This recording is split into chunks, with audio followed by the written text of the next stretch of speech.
본문 속에서 죄의 진흙탕에서 핀 은혜의 꽃이라고 하는 제목으로 말씀을 증거하겠습니다.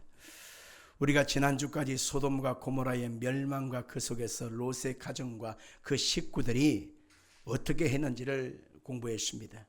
하나님이 이 소돔과 고모라 땅을 하나님이 불과 유황으로 심판하신다고 하는 그것을 주님이 말씀하셨을 때에 아브라함은 그 말씀을 따라서 하나님 앞에서 조카 롯을 위하여 기도했습니다. 그런데 그 롯은 어찌했나요? 롯의 두 사이는 하나님 말씀과 경고를 농담으로 이겼어요. 그래서 결국 그 소돔 땅에서 유황이 막 쏟아질 때 다 죽고 말았다는 것입니다. 롯 자신도 하나님의 그 경고의 말씀을 받았음에도 지체하고 꿈쩍꿈쩍했다는 것이죠. 그리고 다시는 뒤돌아보지 말아라 라고 경고했음에도 롯의 부인은 돌아보다가 소금 기둥이 되어버리고 그들은 소알이라고 하는 작은 땅에 들어갔지만 그 속에서 큰딸과 작은딸의 음행 속에서 모압과 암몬이라고 하는 참으로 비참한 자녀들을 낳았던 것을 보게 되는 것입니다. 아브라함은 하나님께서 약속하신 그 말씀에 그 엄중함을 눈으로 목도했습니다. 아하, 하나님은 말씀하면 반드시 이루시는구나. 그래서 소돔 땅이 불로 유황으로 타서 심판당하는 것을 보았습니다. 또한 그 조카 롯의 가정을 위하여 의인 10명만 있으면 이 땅을 살려달라고 기도했고 하나님의 응답도 보았습니다. 그래서 우리는 아브라함을 보면 믿음과 신앙이 참 좋은 사람으로 기억하죠. 정말 하나님 보실 때에 그 마음의 중심이 선한 사람, 착한 사람으로 기억하고 있어요. 그런데 우리가 오늘 본문 창세기 20장을 보다 보면 우리의 그 가졌던 나름대로의 생각들이 전혀 아니올시다. 정말 이럴 수가 있을까? 지금까지 이렇게 믿음의 사람이라고 인정된 아브라함이 도대체 또 왜 이런 짓을 하지? 라고 하는 아브라함의 실수를 또 확인하게 됩니다. 그것은 바로 뭐냐면은 그가 그랄이라고 하는 동네에 가서 머물게 됐는데 그 그랄 땅에서 갑자기 자기 자신이 위험하다라고 하는 것을 느꼈어요. 나와 내 마누라를 죽이고 그리고 내 모든 것을 다 빼앗아가 버리고 큰일 났다. 그런 위기를 느꼈던 거예요. 그래서 자기 마누라한테 또 신신당부 또 약속을 하죠. 여보 당신과 내가 여보 당신 하면 반드시 이 땅에서도 어려움을 당할 거야. 그러니 방법이 없어. 제일 좋은 방법 알지? 그러면서 여보 당신이 아니라 뭐라고 바꿉니까? 누이 동생 그리고 오빠로 서로 호칭을 바꿔서 부릅니다. 한번 해봐. 오빠? 오빠. 그러면서 여동생아 하면서 갑자기 또 신분의 상황을 바꾸게 돼요. 이 사건이 언제 또 있었죠? 창세기 12장에서도 그가 처음으로 애굽에 내려갈 때도 똑같은 상황이 펼쳐져서 그 상황에서도 여보 당신이라 하지 않고 오빠 그리고 누이 동생 그랬던 적이 있었지 않습니까? 그때 아브라함이 큰 상실감과 낭패를 경험하고 시간이 지나서 지금 25년이 되었어요. 25년이라고 하는 시간이 지나면 강산이 2번 반이 변했기 때문에 어느 정도 신앙도 인격도 성장하고 성숙해야만 하잖아요. 그런데 25년이 지나서도 아브라함이 똑같은 그러한 모습으로 다시 반복하는 걸 보면 인간은 참 어쩔 수 없는 존재라고 하는 사실을 발견하게 됩니다. 우리 예수 믿는 사람이 하나님 앞에 회개해야 된다라고 하는 사실을 알잖아요. 우리가 우리 죄를 자백하면 저는 미쁘시고 어려서 우리 죄를 사하시며 우리 모든 불의에서 우리를 깨끗게 하실 것이 주여 잘못했습니다. 이렇게 하잖아요. 그런데 실상은 회개는 회개고 상황이 어느 정도 바뀌면 또다시 우리는 그것을 반복하는 것이 우리의 모습 아닌가 생각해 보는 것입니다. 우리는 아브라함이 창세기 15장에서 하나님과 언약을 하게 되지요. 쪼갠 고개 사이로 홀로 지나가시는 하나님을 만나게 되었고 16장에서 아브라함과 사라가 이스마엘이라고 하는 인간적인 산물을 그가 낳게 되어지고 하나님이 13년이라고 하는 시간을 침묵하시는, 하나님이 아무런 계시도 음성도 들려주지 않는 하나님의 그 침묵의 시간을 맛보면서 하나님 앞에 우리가 잘못하면 하나님이 이렇게 하시는구나 라고 하는 사실도 알게 되었어요. 그런데 오늘 여기에서 우리는 아브라함이 지금 뭘 경험합니까? 또다시 옛날 것을 반복한다라고 하는 것입니다. 여러분, 여기서 우리가 뭘 볼 수 있냐면 인간은 어쩔 수 없는 존재다라고 하는 것입니다. 믿음이 어느 순간에 천사같이 날개를 달고 올라갈처럼 이렇게 거룩하게 보이는데 어느 순간에 보면 손바닥 뒤집기를 너무 쉽게 하는 것, 이게 우리 인간의 모습이라고 하는 것입니다. 창세기 17장 15절 이하에 보면 하나님 앞에 약속의 말씀을 받았을 때 아브라함은 믿음으로 받지 못하고 헛웃음으로 받았다는 거예요. 읽어볼까요? 17장 15절로 17절 시작. 하나님이 또 아브라함에게 이르시되 네 아내 사레는 이름을 사레라 하지 말고 사라라 하라. 내가 그에게 복을 주어 그가 내게 아들을 낳아주게 하며 내가 그에게 복을 주어 그를 여러 민족의 어머니가 되게 하리니 금족의 여러 왕이 그에게서 나리라. 아브라함이 엎드려 웃으며 마음속으로 이르되 100세 된 사람이 어찌 자식을 낳을까? 사라는 90세니 어찌 출산하리요? 여기서 아브라함이 웃었다라고 했습니다. 이것은 하나님의 은혜에 대한 감격, 말씀에 대한 믿음으로 인하여 그가 웃은 것이 아니라 헛웃음이었습니다. 하나님에 대한 그 믿음과 신앙이 정말 뜨겁고 깊은 신앙인 것처럼 우리가 자칫 착각하지만 여러분들, 아브라함도 역시 어쩔 수 없는 한 사람의 인간에 불과했다라고 하는 것입니다. 보이지 않는 현실, 이해되지 않는 상황 속에서 하나님의 말씀이 믿어졌냐? 아니라는 거예요. 아무리 하나님이 우리의 인생 속에 아름다운 것을 준비하고 너에게 복된 계획을 이루어 가실 것이라고 하는 사실을 말씀해도 사람들은 환경에 증거 없고 잡혀지는 것도 없고 현실적인 내가 공감할 수 있는 어떤 상황이 되지 아니하면 안 믿어져. 그래서 우리는 하나님의 그 말씀에 대해서 깊이 있는 그 믿음에 대한 아멘이 아니라 우리는 헛웃음만 그냥 나올 뿐이라는 거죠. 이게 바로 아브라함의 현 주소다라고 하는 것입니다. 아브라함만 그랬나요? 그의 부인 사라도 그랬다는 거예요. 창세기 18장 10절 이하도 한번 볼까요? 시작.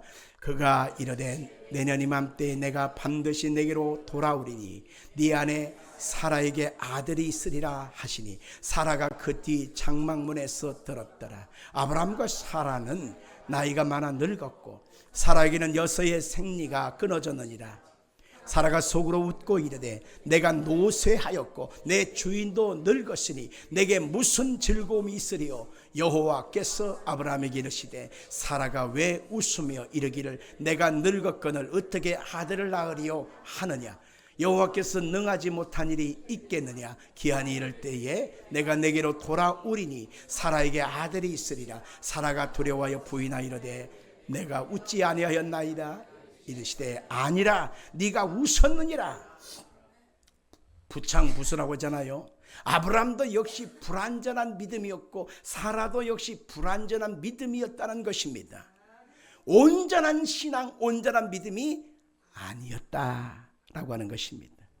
그런데 하나님께서는 온전지 못한 불완전한 믿음의 이 신앙 속에서도 하나님은 일하시고 계셨고 하나님의 그 언약을 이루어 주시는데 창세기 21장에서 드디어 그 언약의 완성인 이삭이 탄생하는 장면으로 우리가 확인할 수가 있습니다. 21장 1절로 4절입니다. 여호와께서 말씀하신 대로 사라를 돌보셨고 여호와께서 말씀하신 대로 사라에게 행하셨으므로 사라가 임신하고 하나님이 말씀하신 시기가 되어 노년의 아브라함의 아들을 낳았으니 아브라함이 그에게 태어난 아들 곧 사라가 자기에게 낳은 아들을 이름하여 이삭이라 하였고 그 아들 이삭이 난 지 8일 만에 그가 하나님이 명령하신 대로 할례를 행하였더라. 아멘. 여기에서 사람은 불완전하고 사람은 연약하고 사람은요 믿을 수 없을 정도로 너무너무 형편없이 연약한 존재에 불과할지라도 하나님은 그 말씀하신 바를 반드시 이루시는 분이라는 거예요.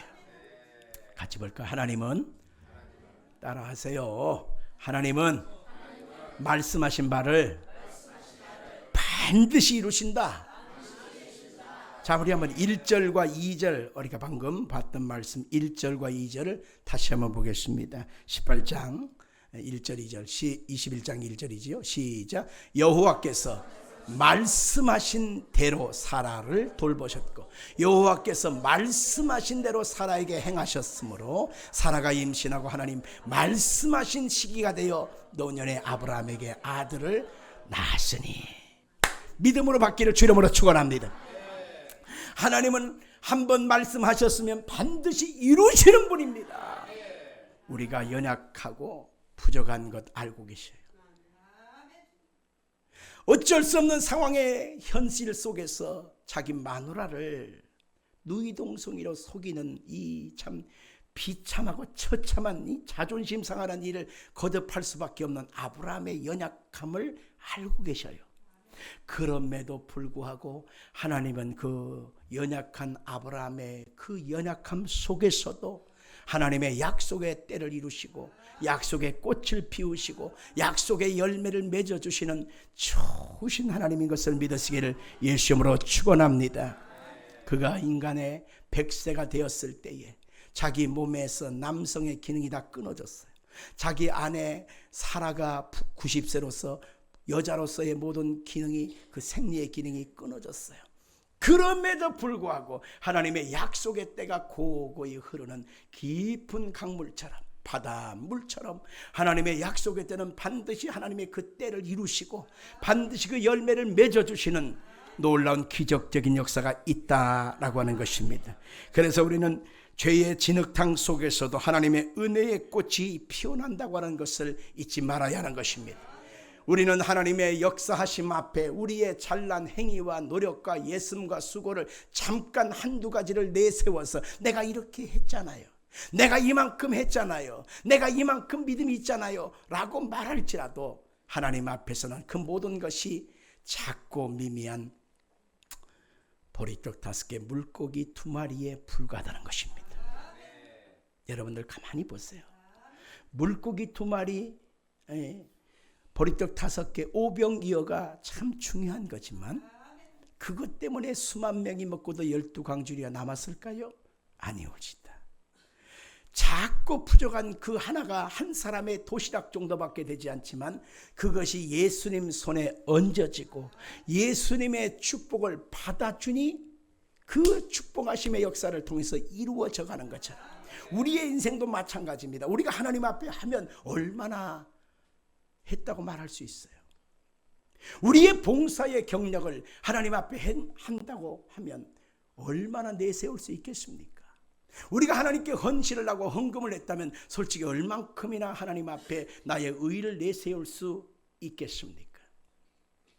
간단하게 구원이라고 하는 것, 영생이라고 하는 것, 천국이라고 하는 것, 우리의 신앙의 목표와 종착점 아닙니까? 그런데 영생을 얻게 하여 주님께 나왔습니다. 주여, 나에게 영생 주시기를 원합니다. 그러면 예수님이 고개를 갸웃갸웃합니다. 형편을 살펴보는 거예요. 네가 할 수 있을까? 할 수 있을까? 아니, 어떻게 하면 되는데요? 야, 영생 쉬운 게 아니다. 야, 간단한 게 아니야. 천국 가는 거 간단한 거 아니야. 한두 푼 드는 게 아니야. 만약 예수님이 그 영생의 가치, 천국의 가치를 얼마쯤 드려야 영생 주시겠습니까? 하면 우리 식으로 생각하면 한 10억쯤 있으면 부자로 오잖아요. 그러니까 현금 10억은 있어야지.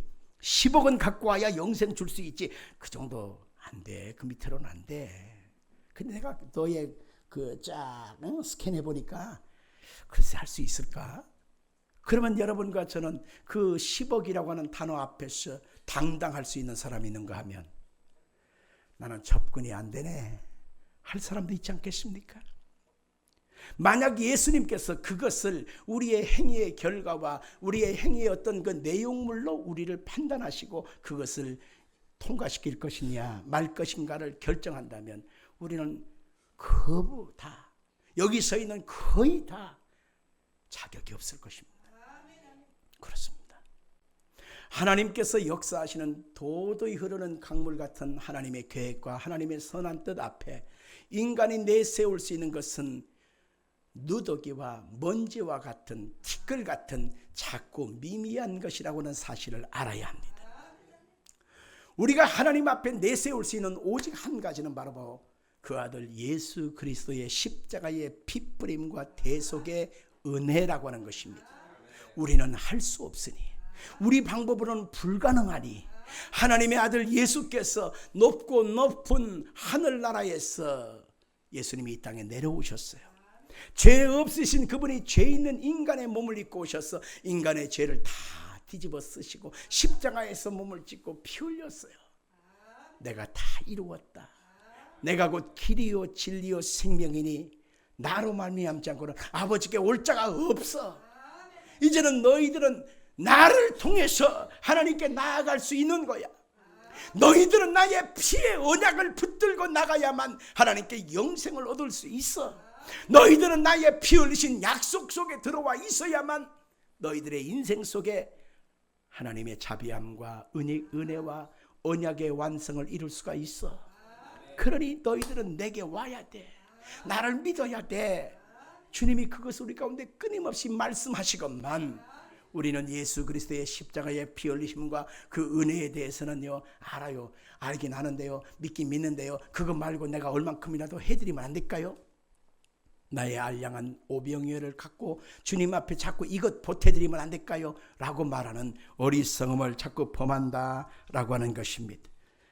우리는 성경에서 매일 말씀하신 이 주님의 은혜의 언약을 결단코 우리는 헛되지 않게 해야만 하는 것입니다. 우리 성도들의 의미는요, 끊임없이 십자가에 피 뿌린 예수의 약속을 믿는 것이고 그 약속 앞에서 나의 연약함을 자꾸 고백하는 거예요. 나 자신을 자꾸 고백할 때 나는 연약하지만, 부족하지만, 내게는 무능하고 능력이 없지만 내 안에는 예수 계심으로 나는 예수 안에서 할 수 있습니다. 그러므로 나는 끊임없이 내가 내세울 수 있는 모든 육적인 발악을 날마다 죽입니다. 나는 날마다 죽습니다. 이게 우리의 신앙의 고백이 돼야 하는 것입니다. 그래서 바울 사도는 매 순간마다 나는 날마다 죽노라 라고 말하고 있습니다. 같이 합시다. 나는 날마다 죽노라.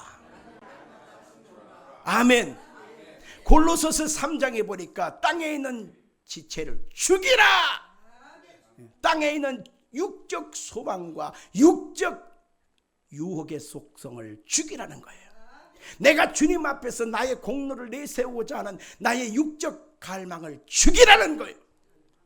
그게 바로 살아있는 순교라고 하는 것입니다. 우리는 매 순간마다 살아있는 순교를 통해서 우리 하나님 앞에 영광의 자리에 설 수 있다는 것을 알 수 있습니다. 나는 죽고 오직 예수만 살고, 나는 자꾸 죽고 예수만 높여드리고, 나는 죽고 자꾸 예수만 영화롭게 하는 그런 신앙의 고백이 우리 가운데 있어야만 하는 것입니다. 성도의 삶의 꽃은 바로 은혜라고 하는 꽃입니다.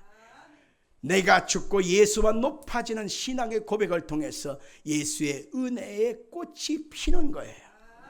예수의 은혜가 내게 임할 때에 겉사람은 후패하지만 속사람은 날로 새로워지는 것입니다. 나는 예수 안에서 죽었고 예수님의 내 안에 가득함으로 내 안에 은혜의 꽃이 피고 소망의 꽃이 피고 기쁨의 꽃이 피고 내가 살아갈 만한 의미를 찾고 내가 살아가야 될 이유를 찾게 되는 것입니다. 이게 성도들의 마땅한 신앙의 고백과 같은 것입니다. 오늘 본문을 보세요. 아브라함은 아무것도 아닌 망나니에 불과합니다. 21장에 이삭이 없으면 아브라함도 역시 열국의 아버지도 될 수 없고 믿음의 조상도 될 수 없었던 가래나 티끌 같은 한 영감에 불과한 것입니다.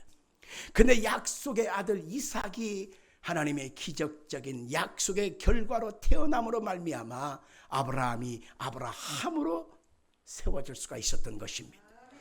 여기에서 이삭이라고 하는 존재는 예수 그리스도를 예표하는데 그 아브라함이 죽었지만 그 죽어진 아브라함을 통해서 이삭이라고 하는 아들이 태어남으로 아브라함이라고 하는 믿음의 사람이 세워질 수 있었던 것처럼, 내가 자꾸 예수 안에서 죽어지면 예수의 꽃이 피고 예수의 열매가 맺히고 성령의 역사가 나타나게 되는 것이고, 하나님께 결국 영광이 될 수가 있었다라고 하는 것입니다.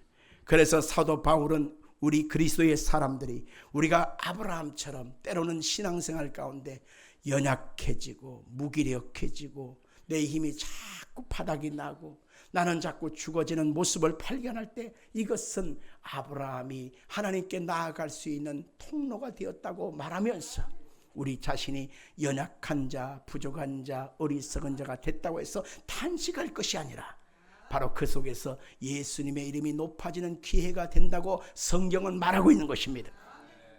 고린도전서 1장 26절 이하를 같이 볼까요? 시작. 형제들아, 너희를 부르심을 보라.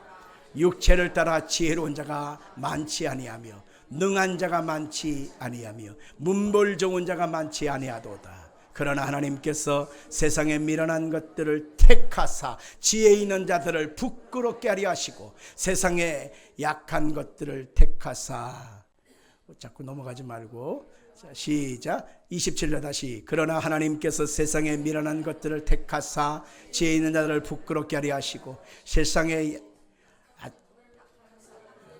자꾸 우리를 그냥 집중하게 하네. 다시 27장 다 넘기면 넘기라고. 시작. 그러나 하나님께서 세상에 미련한 것들을 택하사 지혜 있는 자들을 부끄럽게 하려 하시고 세상에 약한 것들을 택하사 강한 것들을 부끄럽게 하려 하시며, 하나님께서 세상에 천한 것들과 멸시받는 것들과 없는 것들을 택하사 있는 것들을 폐하려 하시나니 이는 아무 육체도 하나님 앞에서 자랑하지 못하게 하려 하심이라.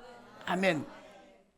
도대체 아브라함을 도대체 여기에서 믿음의 사람이라고 우리가 생각할 만한 그런 신앙의 모습이 보입니까? 옛날에 노름하다가 노름빚 때문에 자기 마누라 자식을 팔아먹었다는 얘기를 들었어도, 도대체 자기 일신상의 안위를 위하여 자기 마누라를 2번씩이나 팔아버린 아브라함이 믿음의 사람이라고 말할 수 있나요? 아무리 쫄짱보라도 마누라 팔아먹는 그런 인생은 쉽지 않습니다. 그렇잖아요. 우리가 알고 있는 아브라함이 그런 사람이라니까요. 천국 가서 우리가 한번 물어봐야 돼. 어떻게 내가 거기까지 내려갔어? 그래, 이거 마누라 팔아먹는 게 말이 돼? 우리 한번 물어보자고. 웬만한 사람은 그런 생각 없습니다. 만약 전혀 다른 사람이, 모르는 사람이 내 마누라를 희롱하고 조롱하면 여러분 가만히 있겠어요? 팔짱 걷어붙이고 달려들지. 안 그래요?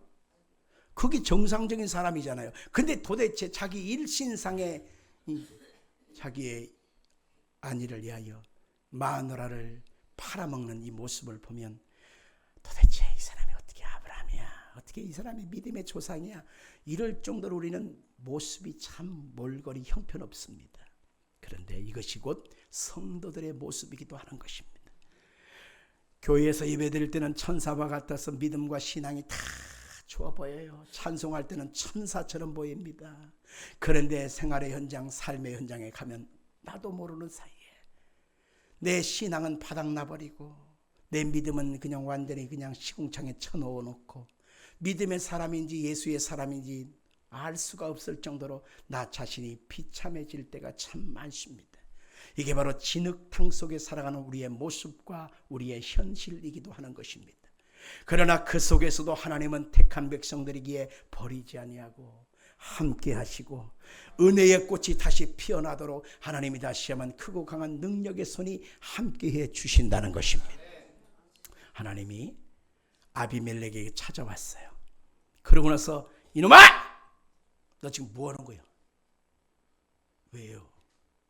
그 남편이 있는 여자야. 아니 아브라함의 동생이라고 했거든요. 뭔 소리야? 아브라함의 부인이야. 얼른 돌려줘. 그래서 진짜 다음날 아침에 가서 확인해 보니까 진짜로 아브라함의 부인이었고 어쩔 수 없이 작당질을 해갖고 그렇게 속였던 거예요. 그래서 너 왜 이런 짓을 했어? 내가 큰 화를 당할 뻔했구나. 그러고서 아브라함을 오히려 돌려보내면서 노비와 양식을 주고 땅까지도 주면서 얼른 나가. 그리고 아브라함에게 하나님이 아비멜렉을 축복해 주는 사람으로, 선지자로 하나님이 다시 한번 인정받게 해 주었다는 것입니다. 이것을 보면서 예수 믿는 사람의 현재 모습과 우리의 신앙을 여기서 살펴볼 수 있어야 합니다. 예수 믿는 사람은 세상에 살아갈 때 잘나고 뛰어나고 머리되고 위대하고 나눠줄 수 있는 화려한 모습이면 얼마나 좋겠습니까? 근데 우리의 모습은 어찌 보면 세상에 천한 것들, 멸시받는 것들, 없는 것들, 지혜 없다 말하는 우리의 모습으로 살아갈 때가 많습니다. 그래도 우리는 비참해할 필요는 없어요. 왜냐하면 하나님의 약속을 받은 사람이기에, 주님의 택함을 입은 백성이기에, 하나님의 은혜가 나를 붙잡고 계시기 때문에 우리가 실수할 때도 있지요. 넘어질 때도 있지요. 자빠질 때도 있어요. 우리의 모습은 얼마나 드러나는지 모릅니다. 그럴지라도 우리는 거기에서 우리의 모습이 그것이 다가 아니라는 거예요. 우리 안에 누가 계신다? 예수님이 계시다는 것입니다. 예수님이 계시기 때문에, 우리 안에 계신 예수 때문에 우리는 보배로운 존재가 되었고, 하나님의 자녀가 되었고, 하나님을 아버지라 부를 수 있게 되었고, 하나님이 세상 끝날까지 나를 떠나가지 않겠다고 약속해 주신, 우리는 약속 속에 있는 자식이라고 하는 사실을 믿으시길 바랍니다. 그래서 우리는 자랑할 것이 우리 속에 있는 예수밖에 없다는 것입니다. 동의하시면 아멘 하실까요? 따라합시다. 이제 자랑할 것은 내 안에 계신 누구밖에 없다? 예수밖에 없다는 거예요. 예수밖에 없다. 고린도전서 1장 30절 같이 읽겠습니다. 시작. 너희는 하나님으로부터 나서 그리스도 예수 안에 있고, 예수는 하나님으로부터 나와서 우리에게 지혜와 의로움과 거룩함과 구원함이 되셨으니, 기록된 바 자랑하는 자는 주 안에서 자랑하라 함과 같게 하려 함이라. 우리는 예수님밖에 자랑할 것이 없습니다.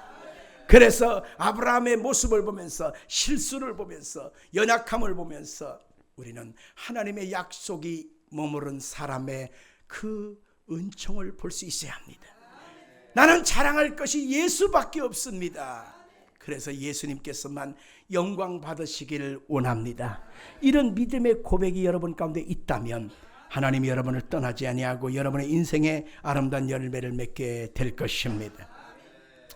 자꾸 나 자신이 세상 사람들에게 인정받듯, 교인들에게 인정받듯, 타인 누군가에게 인정받듯 내 자신의 어느 한 분야의 행위와 공의를 자꾸 자랑하려고 하면 안 되는 것입니다. 내가 이만큼 했잖아요.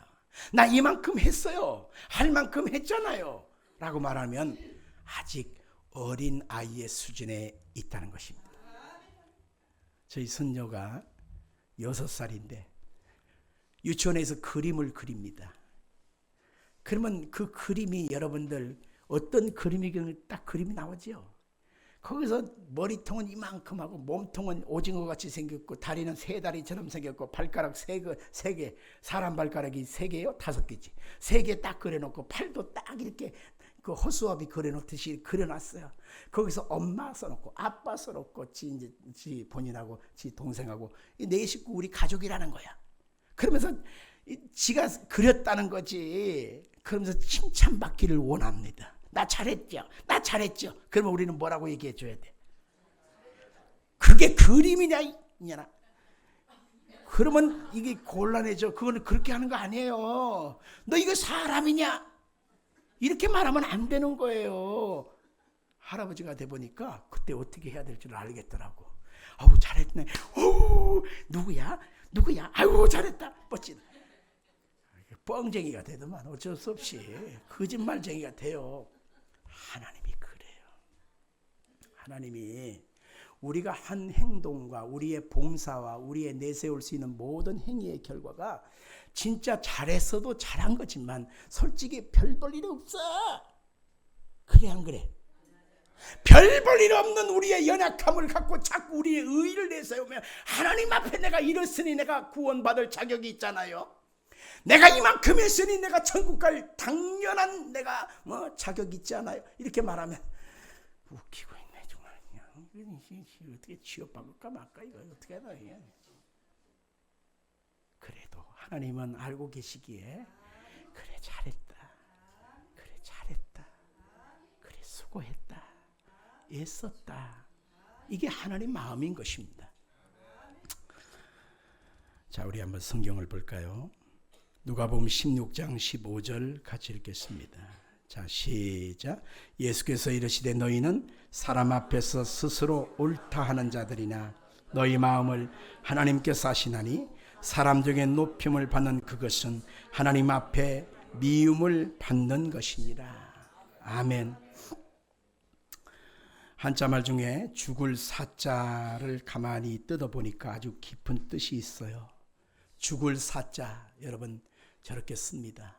한일자를 위에 쓰고 그 다음에 저녁석자를 왼쪽에 쓰고 그 다음에 비수비자를 오른쪽에 씁니다. 저게 죽을 사자라고 하는 한문인데 뜻은 뭐냐면 죽음이라고 하는 것은 하루 저녁에 비수처럼 날아드는 것이라는 거예요. 근데 반대말인 살생자는 어떻게 쓸까요? 뭘까요? 살생자는요, 빛일 별이라고 하는 부수를 왼쪽에 붙이고 앉을 주자를 오른쪽에 붙여서 이제 살생자를 씁니다. 다시 말하면 생명이라고 하는 것은 죽을 자리에서 삐쳐나와 다른 자리에 앉아 있는 것이 생명이라는 거예요. 우리는 죽음 마땅한 멸망과 사망에 처할 우리의 존재 가치였습니다. 아무것도 내세울 수가 없어요. 그래서 오직 예수뿐이네 라고 하는 찬송을 부를 수밖에 없는 것입니다. 반면에 아브라함의 모습을 보면 그 어느 것 하나 내세울 만한 존재론적인 가치의 부여를 할 수가 없어요. 처음에 자기 마누라 팔아먹은 12장 사건, 그리고 자기 조카인 롯을 통해서 하나님의 대를 잇겠다고 말하고, 그 다음에 종을 통해서 자기의 대를 잇겠다고 말하고, 하나님께서 이삭을 주시겠다고 말해도 이스마엘 또 낳아서 또 대를 잇겠다고 말하는 불신앙을 자꾸 거듭해요. 자꾸 거듭한 이 아브라함의 실수투성이의 모습을 보면서 하나님은 그를 몽둥이 찜질하지 않았다는 거죠. 그 믿음이 자라도록, 그 신앙이 자라도록 하나님은 지켜 함께 계시고 있었다는 것입니다. 그리고 그 믿음이 자라고 신앙이 자라도록 자꾸 하나님은 그에게 은혜의 꽃을 피워주신 것을 보게 되는 것입니다. 그래서 아브라함의 일생을 한마디로 말하면 진흙탕 속에서도 은혜의 꽃은 피어난다는 것입니다. 성도 여러분들, 여러분의 연약함 속에서도 하나님은 일하고 계시고 아름다운 열매를 맺기를 원한다는 것을 꼭 기억하기를 주의 이름으로 축원합니다.